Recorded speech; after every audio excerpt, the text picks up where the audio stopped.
A very busy hour ahead. We start with this Fox News alert, a live look at Ocala, Florida. And that is where we're expecting GOP nominee for president, Donald Trump, to hold a rally in that very key swing state. We note at this hour he appears to be unleashing a new strategy, which combines hitting back at Republicans, abandoning his candidacy, and going very negative on the Clintons. This is Outnumbered. I'm Harris Faulkner. Here today, Sandra Smith, co-host of After the Bell on Fox Business, Melissa Francis, Fox News contributor and founder of the Chris Kyle Frog Foundation, Taya Kyle. And today's hashtag One Lucky Guy, we welcome back, actually from Florida, Judge Alex Ferrer. Although not Ocala. Not Ocala. Ocala's a good place. It's sunny, and you're bringing it, and you're outnumbered. Good to have you. I am. If I take each of you on one at a time, I think I can survive this. Oh, it doesn't work that way, though. Yeah, too bad. Welcome. I'm looking forward to it. Let's get to some hump day sizzle, shall we? Sounds good. Good to have you. We are awaiting Donald Trump to speak, as I mentioned, and we're looking at his strategy at this point, attacks on Hillary Clinton and his fellow Republicans, namely House Speaker Paul Ryan. Yesterday, as you may know, Mr. Trump said, quote, "The shackles are off." And he told Factor host Bill O'Reilly he's had it with GOP leaders who've turned their backs on him. All of this in the aftermath of that leaked videotape of Trump making lewd comments about women more than a decade ago. Watch. I think we should get support, and we don't get the support from guys like Paul Ryan. He had a conference call yesterday with congressmen, with hundreds of them, and they practically rioted against him on the phone. One person stuck up for him. So I'm just tired of non-support, and I don't really want to support. You know, if he calls now and wants to, this happens all the time. If you sneeze, he calls up and announces. Isn't that a terrible thing? So look, I don't want his support. I don't care about his support. All right, across the aisle, an unshackled Trump appears to be a top concern among Hillary Clinton's top aides who worry deepening negative attacks on their candidate could put a big chill on Democratic turnout. Clinton campaign chair John Podesta on that.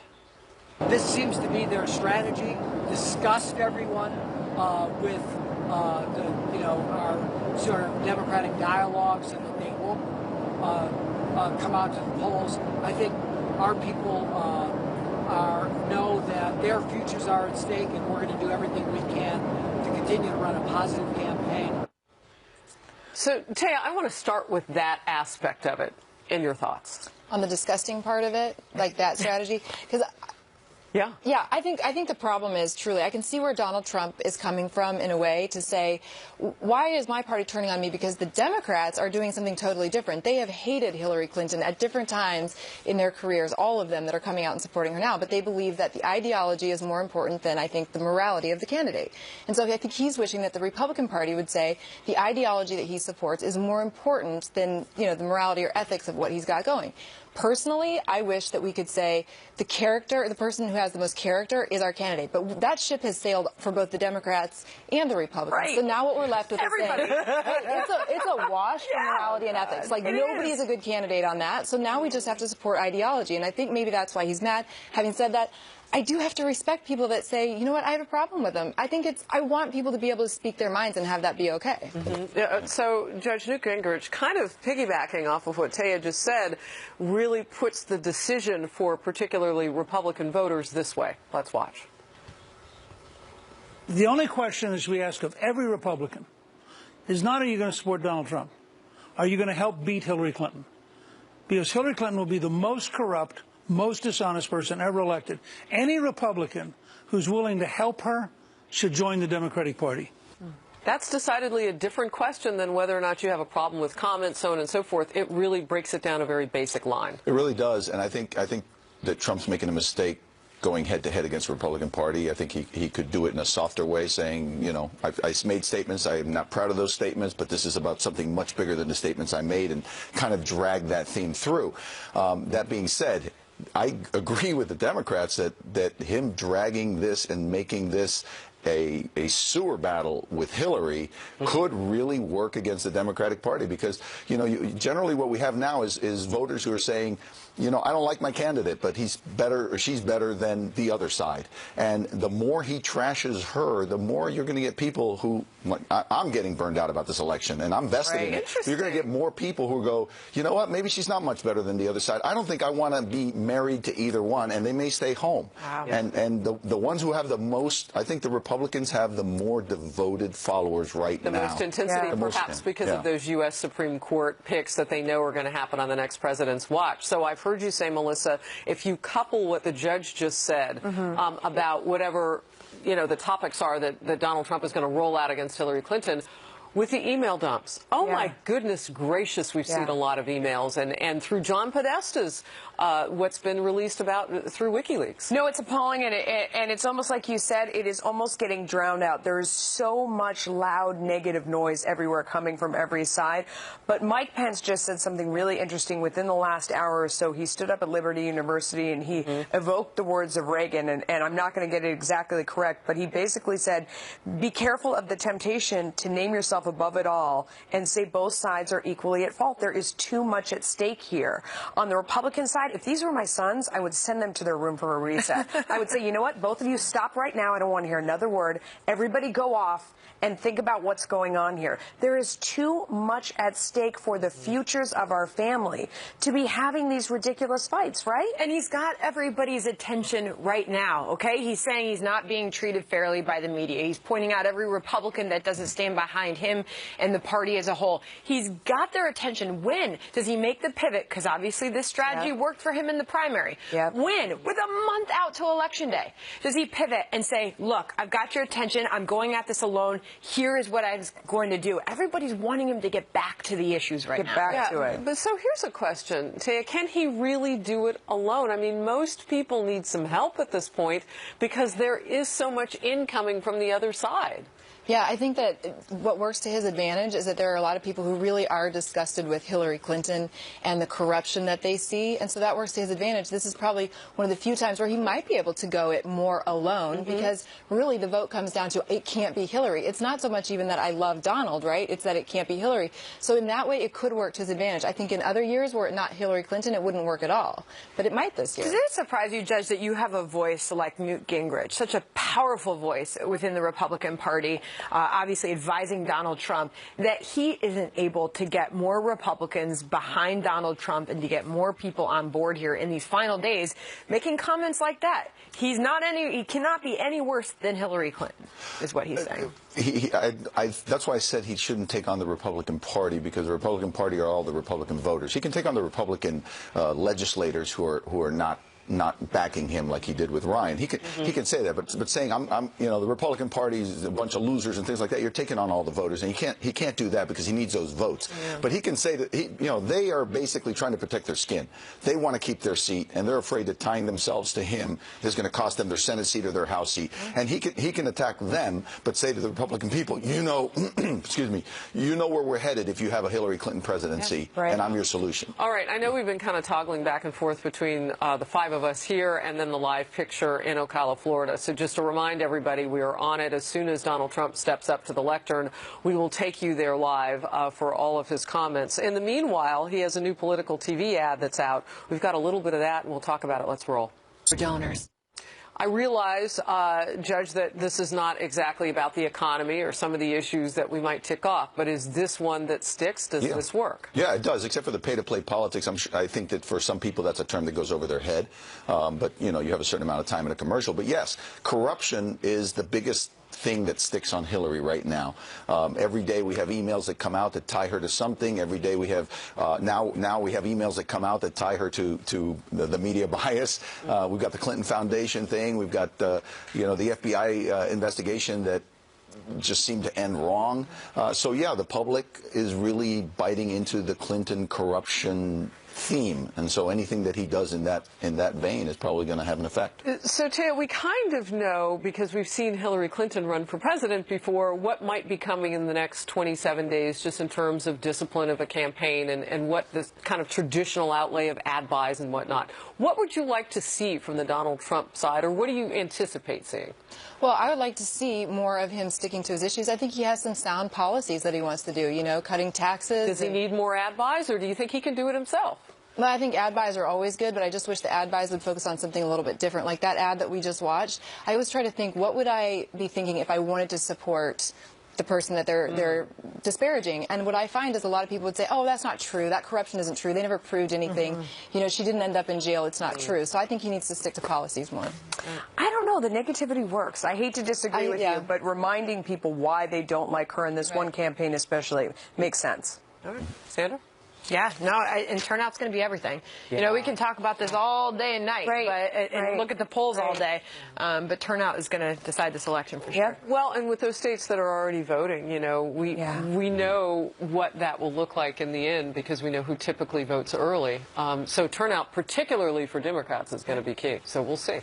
Well, as we've been telling you for the first time ever, a Fox News anchor, you and I were tweeting about this yesterday. Yes, ma'am. A Fox News anchor will be moderating a general election presidential debate. Yay. We're talking making history, my friends, and our friend and colleague, award-winning journalist Chris Wallace, widely regarded as the best questioner in the business, will be moderating the all-important final debate between Donald Trump and Hillary Clinton. Ooh, ooh. That's my celebration. It will be held October 19th, 9 p.m. Eastern in Las Vegas. The best place to watch the first Fox-moderated debate is right here on Fox News Channel, FNC for the cool kids. A fresh batch of hacked emails, we were just speaking about this, from inside the Clinton campaign are now public. And when you look, stunning words allegedly from Clinton's now head of communications, mocking Catholics and evangelical Christians. Could it hurt Mrs. Clinton's campaign? And did WikiLeaks also reveal a major case of mainstream media bias? A lot of people talking about this. Allegations of journalists coordinating with Clinton's campaign officials on just how to maximize her, quote, presence and help her in a debate. We will debate it all. Stay close.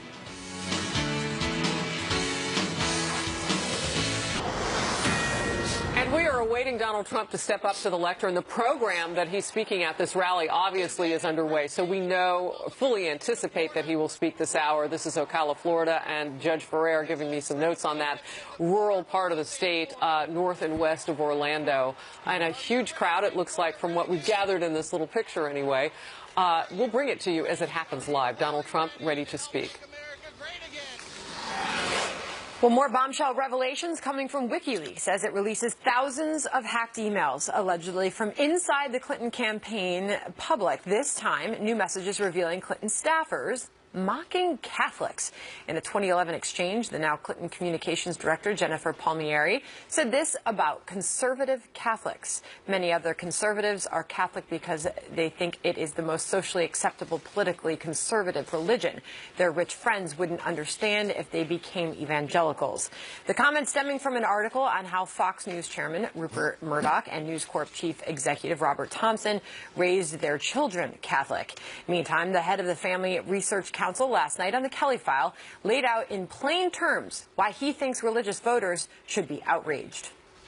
There's a lot of Americans who literally simply want to live their lives according to their faith, and it's clear that Hillary Clinton and her team hold them in disdain. This is troubling, should be troubling politically for her, not because these evangelicals, maybe the Catholics, not the evangelicals are going to vote for her, but it shows the hostility toward religious freedom, and that is where these evangelicals are right now. Fox News has learned that Donald Trump will conduct a conference call with Catholic leaders later today to discuss the criticisms. Judge, these leaked emails showing Clinton campaign staffers mocking Catholics, evangelicals. What do you make of all this? Well, obviously, it's not good. I think that the voters will look at it differently if it was coming from Hillary Clinton herself as opposed to staffers. I think, excuse me, I think that staffers making comments like that has a certain amount of weight. You know, they always throw around when somebody in Trump's campaign does something like his campaign manager grabbing somebody by the shirt. That's the atmosphere he's set up, right? But I don't think it's really going to have the same amount of weight with Hillary. That being said, Christians in general and evangelicals in particular are already gun-shy about what's coming down the pipe as far as Supreme Court nominees, because they already feel like Catholicism and Christianity is being targeted. So they're already sensitive to this, and being that Christians are they right? I don't think they're being targeted, but I think that we definitely have a slightly more liberal view from the court than they would like. You know, I tend to have my opinions about it. I don't think it really is targeting Christians, but I can see where they feel like their beliefs, their decision to exercise their religious rights is clashing with the Supreme Court's pronunciation of things like gay marriage. And we see that in businesses that are being, you know, this is obviously, Melissa, a very important part of the election. Karl Rove points out Catholics have gone for the winner in every presidential election since 1972, with the exception of 2000 when they went for Gore. You know, in fairness, it is her staff, but I also believe that this is how the liberal elite feels, including the Clintons and the whole campaign. And when I hear this kind of language, I have to say, I feel sorry for these people. Because faith has provided a framework in my life. I am Catholic. I went to Catholic school. All three of my children are baptized Catholic. It offers me an opportunity to reset once a week, to remind myself of my core values, to remind myself to be a decent person, and to thank God for my blessings and to count them. I come out of church feeling renewed at the end on a Sunday, and I feel sorry for these people that they're continuing in this cycle of getting angrier and more bitter and more vicious without that opportunity and that framework to reset. I also think, and I actually just wrote a lot about this in a new book, that I think this is how we end up worshiping the environment and liberalism and progressivism, because you don't have this foundation and framework and reason to go out and be a decent person. Well, the other thing that when you mentioned at the beginning, I just forgot the point. Well, your speech about your religious, your mind. Your speech about your religious beliefs was so beautiful. Blew your mind. But when you bring this back politically, Taya, people have to decide what they care about. And with so much negative coming out of the Clinton campaign, voters have to really go through all of this and decide what really matters to them, because otherwise they are tuning out all this negativity coming from this election. Well, so here's my issue, and I love what you said about faith. I feel the same way, and I feel like if you can attack someone's faith as being bad or negative in some way, it makes your agenda easier to push, right? Because then people are abandoning their ideas of their faith, their values, and where they come from to just believe whatever it is that you're selling. So I think there's an advantage for them to do that. But unfortunately, I don't think that it's going to change anything. Obama was going to a church where the pastor was saying, you know, God damn America. And we've got him, you know, irritated about those people with their gods and guns and all of these things. Typically, it doesn't make a difference in who gets elected if they don't like Christianity or people of faith. And that's unfortunate, but I feel like the facts say that it doesn't matter. You know, I remembered what I was going to say is that one of the emails, I knew it would come back to me eventually, one of the emails talked about how Hillary talking about how she has the position she takes in public and the position she takes in private. And so that can lead a lot of the Christians to say, oh, so wait a minute. So she doesn't say it publicly, but it's the fact that her campaign takes that attitude. I wonder if that's her private position as well. Yeah, great point. I don't know. I don't know how many more emails we're going to get to see, but maybe some of them will, like a spider's web, lead to one central issue. I would just say this real quickly. If this is the tone and tenor within the campaign among some of them about Christianity, you know, what about Judaism? What about some of the other faiths that we have in our country? Here it is, Yom Kippur. It makes me, you know, the Day of Atonement, High Holy Days on the Jewish calendar. Can you imagine if the Trump campaign had made comments about Jews in that same vein? I can't imagine if either one, but it makes me want to dig in deeper. I think this is a personal issue with people. I think it's an important one. All right, well, new polling forecasts showing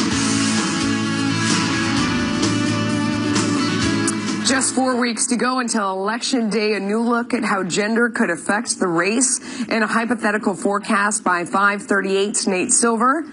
If only men voted, the country would be painted bright red. Look at your screen. That's it.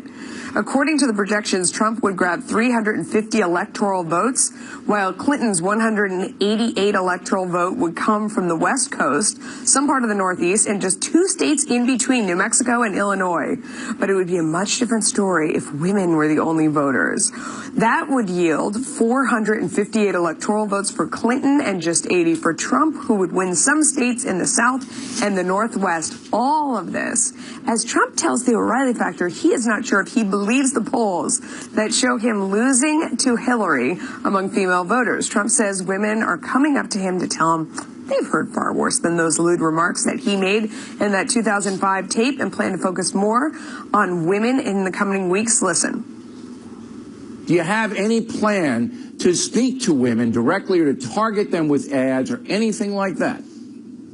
I do, but what women want, you know, we do the child care program that really Ivanka wanted very, very much. My daughter Ivanka wanted it, and I agreed with her 100%. But what women want is they want secure borders, they want safety, they want law and order, they want, they want a police department that's allowed to do its job, they want justice for all, they want a lot of things that everybody else wants, and Hillary Clinton can't do it.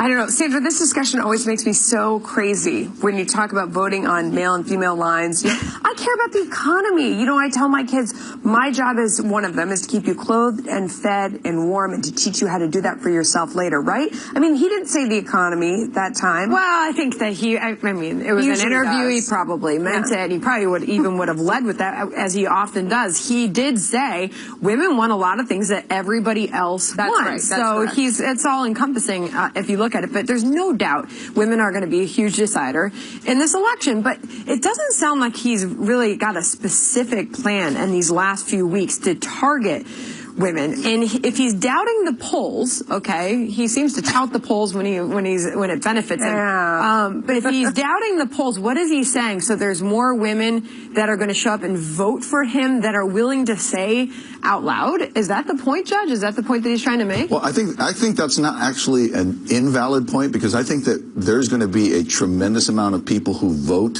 who are saying, I will never vote for Trump, I'll never vote for Trump, and are going to go in there when nobody's watching and are going to vote for Trump. I think there's a submarine vote out there that we haven't seen. Because this is the election where nobody likes either candidate. And I said here one time, the company that's going to suffer the most in the next 8 years are bumper sticker manufacturers, because nobody's going to want to admit who they voted for. There's no pleasant political So I think there's a lot of people who just cannot bring themselves to admit they would throw a vote for Trump because they find him reprehensible. But then again, when you look at the points he's making, there are people who are going to say, you know what I care about? I care about the economy. I care about, and I think that he as a businessman is going to be able to bring jobs back. I care about safety. I don't like the idea that Hillary Clinton is opening the borders to more Syrian refugees than Obama's opening it to. Something we learned through leaked emails, I believe. Yeah, so I think that he is right to a certain extent, but he basically has to go out to the women and voters and say, look, you don't want to date me, okay? I'm an idiot. But Bill Clinton wasn't a good date either, okay? He was not somebody you'd want your daughter to date either. But I can bring jobs, I can bring security, I can bring safety, and she can't. We've seen what she can do, and he's got to sell himself to women that way, not as a likable, guy. Yeah. I don't know, Harris. What do you think women are thinking as they go into the booth? You keep making me think of that Mel Gibson movie. I cannot speak for all women. Not even the two who live with me under the age of 10. There you go. But they walk in. Can you say to yourself, on one hand, I do not think this guy respects women. It's kind of after so many comments, so many different Melissa, things. I don't think it goes there for those people who are wanting to vote for Trump. And I think the judge is right about this. I think the issue will come down along the lines of what do we want the country to look like for these women? And do those things that they say they want include U.S. Supreme Court picks, a different look at the tax code, illegal immigration from a different perspective, the wall. I mean, some of the things that he's talked about are irrespective of gender. So I don't know that gender is the first thing that comes to mind, even with the offensive things that have been said. Right, and I would say that as a woman, I have a hard time with somebody that thinks that they're above the law. I have a hard time with somebody that is doing things that are so corrupt and so obvious and getting away with it. That bothers me a lot more than the stuff that I really don't like in Trump Which is either. also not a gender-bound issue. No, it's not. And so I think you need to give me credit as a woman. Not you all, but, We do. Give me some credit. No. Right. But no, I mean, I think we need to give women some credit for being a little bit more thinking than just saying, oh, it's a woman, so I have to vote for a woman, or, oh, you said something stupid. I mean, they're all saying things that are stupid. At the end of the day, now we have to look at policy and ideology, and I have a brain, and I'm going to use it. And again, that's not to gloss over the offensiveness of what was said. No, but they're both offensive. Different mindset going into the booth. And as you pointed out, it's a private experience inside that booth. Nobody has to tell us anything. New allegations of mainstream media bias after thousands of emails were leaked from WikiLeaks. Well, that's what they do. Among the apparent revelations, CNBC anchor John Harwood, who was a Republican debate moderator, was praising Hillary Clinton in emails to her campaign and even gloated to them about provoking Donald Trump at the debate. Also, the Boston Globe's op-ed editor contacted Clinton's campaign chair, John Podesta, to talk about how to maximize her presence while she was visiting New England during the primary. But the Boston Globe told the Daily Caller it's no mystery their editorial page endorsed Hillary Clinton, and the newsroom is a completely separate part of the operation. And emails also show former CNN commentator Jonna Brazil tipped Hillary Clinton's team off to a debate question about the death penalty during the primary. But Brazil denies that, saying she never had access to the debate questions and would not have shared them with the candidates. Okay, Melissa, let's just start with the facts there. Yeah. And what we know. Oh, yeah. Let's talk about John Harwood. No, you know, I don't think a lot of this is necessary. It's not a surprise to us because we've all worked in other places and we've been other places. And, you know, I would definitely say they are without question left-leaning. But I think Tucker Carlson made a great point last night on television. And he said that the average New York Times reporter has more in common with the average presidential candidate than with the average voter. And it just comes down to who you socialize with, who you associate with, and they are so tightly knit. They are so likely to be at the same restaurants and the same schools and share the same values and to hang out together. And they are just such a cozy, cozy community. And they don't understand either a lot of these candidates, especially on the left, and a lot of the media, including and especially people like John Harwood, what the average voter feels like, what they face, what they deal with. They just don't have any idea. Can I remind you? That is to hear you say that. Can I remind you what John Harwood said in that debate, that much criticized debate, where he moderated his questioning to Trump? Let's be honest. Is this a comic book version of a presidential campaign? Do you all remember that moment? Yeah. This is the same guy that in May of 2010, he sent Clinton campaign chairman John Podesta an email saying, "Watch out for Ben Carson. He could be real trouble in a general." I mean, after this is somebody Ben. clearly taking sides, interviewed him, and was saying that he was fairly moderating. I think people like him conduct the interview to get information that they can then kind of use. Or if they get it, then they share it. Or if they get it, they share it. Their perspective. I think a lot of the reporters have this elitist attitude. We know better than the rest of the country, and our job is to grab people by the throat and drag them to where they should be, not by fairly reporting the news, but by reporting the stuff that helps us get them there, which is why you see all the negative articles about Trump and you see so few about Clinton in most of the media, because frankly, you've got dirt on both of them. I just want fairness. I just want justice. I want reporters who report both sides fairly. If you're going to trash Trump, trash Trump. He's given you plenty of ammunition, but for God's sakes, you've got plenty on Hillary. Well, thousands of emails that have been dumped. I mean, it's like the Friday afternoon news dump. Those emails, her email server, Benghazi, the Clinton Foundation, it all gets soft shoot. Destroying her phone. So what about all of it, though, Taya, is useful for the voter? Because as the judges just pointed out, I mean, if you want to look at it on balance, the voter isn't being served because they're not seeing both sides of the story. The voter's not being served at all, and the voters are getting tired. The voters are getting to the point where they're, I was just sharing with Melissa that, I know somebody who turned the volume off on the debate, wanted to see the facial reactions, but could not handle what could that hearing tell all you? of this stuff, right? Because, but see what I'm saying, facial reactions and then saying to a friend, but whatever. What I'm saying is that people kind of want to be invested, but they're tired of it and they're overwhelmed by it because it is really ugly. So I think that it would be great if we could trust the media, but I almost think, in general, I'm not talking about, to report fairly. So well, yes, unfortunately, we all get painted by the same brush. Well, I know. Some people have bias, right? Like, well, we all have our biases and we try to hide it. But I think we've gotten to a culture that says, well, I think we try to, not be super biased in reporting and stuff, but we all have a little bit in us.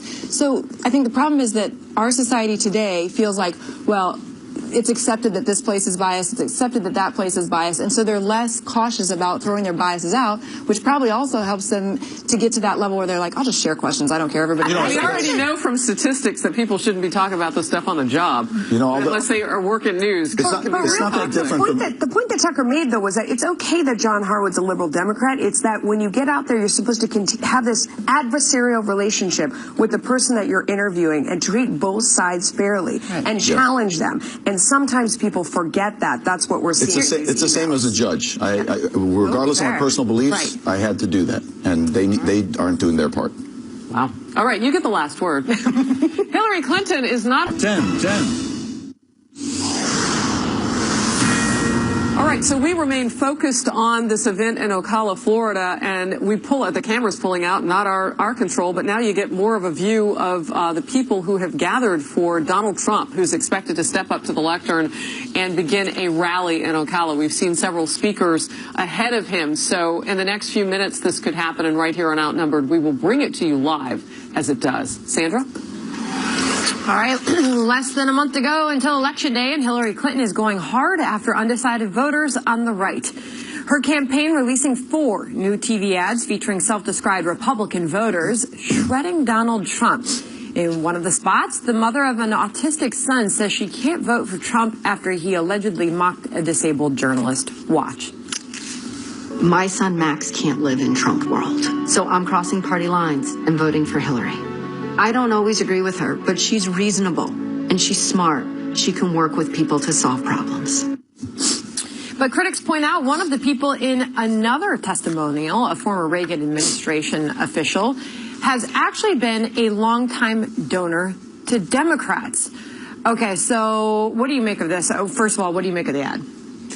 Well, you know, I mean, I'm not shocked that people are going to be jumping from one side or the other because, you know, we had 40% or so of the voter electorate out there who said that they weren't sure who they were on a piece of paper. They were independents. Some of them were former Democrats. Some were former Republicans. But she's purposely going for that vote. Right. Yeah. And I think we kind of saw this with Bernie Sanders in the primary, too. We saw her kind of go after those who weren't quite sure where they stood as Bernie was clearly being shut out by the establishment. So I don't think I'm shocked by it. I'm not either. But I think he ought to do the same thing. There are just as many Democrats who are just disgusted with Hillary and her corrupt practices and all that. So he could very easily do a commercial with some Democrats that say, you know what, this is more of the same. Every year we complain about corrupt politicians, every election cycle, and every election cycle somebody comes along and does the same exact thing, and she is more of the same exact thing, so I'm going to vote Republican this time. He could definitely pull the same trick. Obviously, in the final days here, Melissa, she's showing she's got a lot of confidence in trying to reach out for those votes now rather than just sticking with her own party. Yeah, I guess, I mean, she's gone from there's the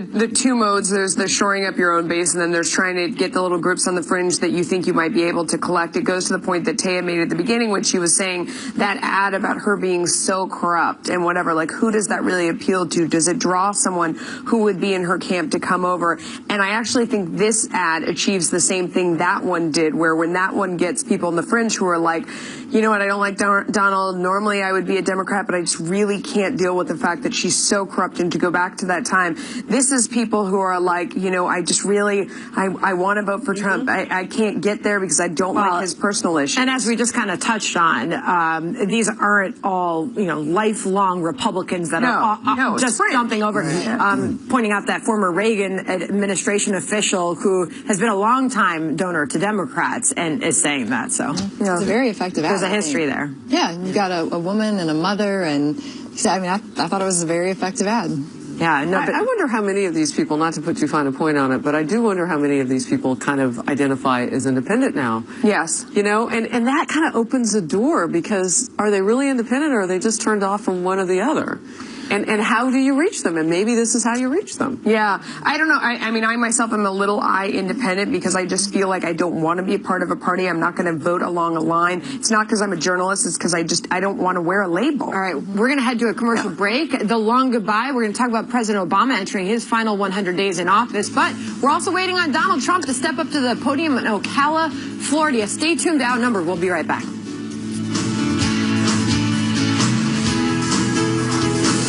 More Outnumbered in just a moment. Keep watching, because here's John Scott with what's coming up in the second hour of Happening Now. Hey, John. Hey, Eris, thank you. Next hour, we are awaiting a Trump rally in the key battleground state of Florida. Mr. Trump has turned back to attacking Hillary Clinton after a day of feuds with fellow Republicans. Lots of new material for Mr. Trump as well. WikiLeaks, for a 4th day in a row, has released what it claims are internal Clinton campaign emails. What's in them? We'll get into it next hour. New aerial video into Fox News of the devastating flooding happening today in parts of North Carolina. Yesterday, the Lumber River crested. Today, it's the Tar River. Thousands of people forced to flee their homes. We have an update on the remains of Hurricane Matthew, and we are tracking a new hurricane as well. It's all ahead, happening now. Wow, it is the season still. John, thank you. A lot of news. Hillary Clinton's campaign planning to lean on President Obama as he enters his last 100 days in office. Now, one columnist is taking a look back at Mr. Obama's presidency. Daniel Allott of the Washington Examiner, did I say his last name right? Anybody know? All right, says the president will leave behind a failed legacy of overpromising, including the 2008 financial stimulus, failing to create jobs, that's for sure. Obamacare is suffering from high premiums, a foreign policy that left the Middle East in flames, and terrorism on the rise. He is also writing, quote, Obama has done damage to the body politic, some of it irreparable. He has reduced America's standing in the world and the public's respect for and trust in the government. 2/3 think the country is headed on the wrong track. Very harsh assessment there. Judge, I'll start with you on this one.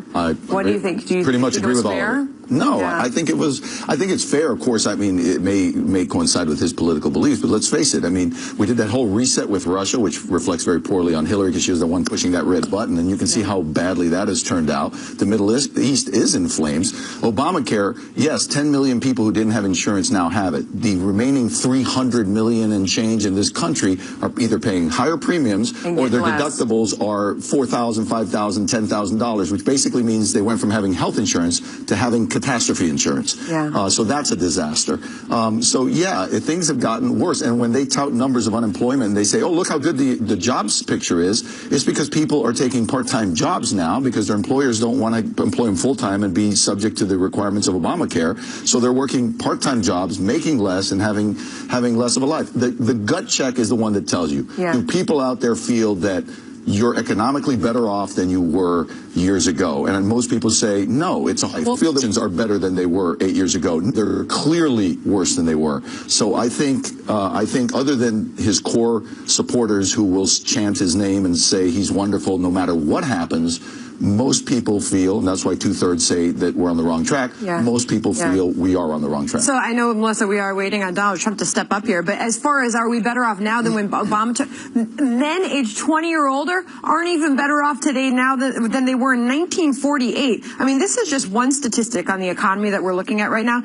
7 years after President Obama signed financial stimulus into law as a result of the financial crisis, 1/3 of men in this country, 20 years old or older, do not have paid work. That's the economic situation that this country faces, and we have put trillions of dollars of stimulus into the system. Melissa, look where we are today. That will be remembered. Well, and you talk about race relations in this country, and what is the point I always make? It really comes down to the color of green, not black, not white, not these racial groups that are kind of going head to head. Sure. And what's interesting about what Sandra's saying is that many of those young, I call them sometimes insurgents, because they'll protest, Skip. They'll go into these areas, these other cities and states, to show up and kind of be on the scene, if you will, standing on the scene while a protest broke out and you just happen to be there. That's their job there for the day. Not everybody, and many of the protests remained peaceful, but those that got out of hand, I mean, we know from reports that many of those people didn't live in those cities. Absolutely. They go from place to place. And the sad part is I'm a big supporter of people's right to protest. And what they do is they take away the public's right to protest. There are people who legitimately want to get their voice heard, and then in come these rabble-rousers and looters, and the police have to close in and let me ask you.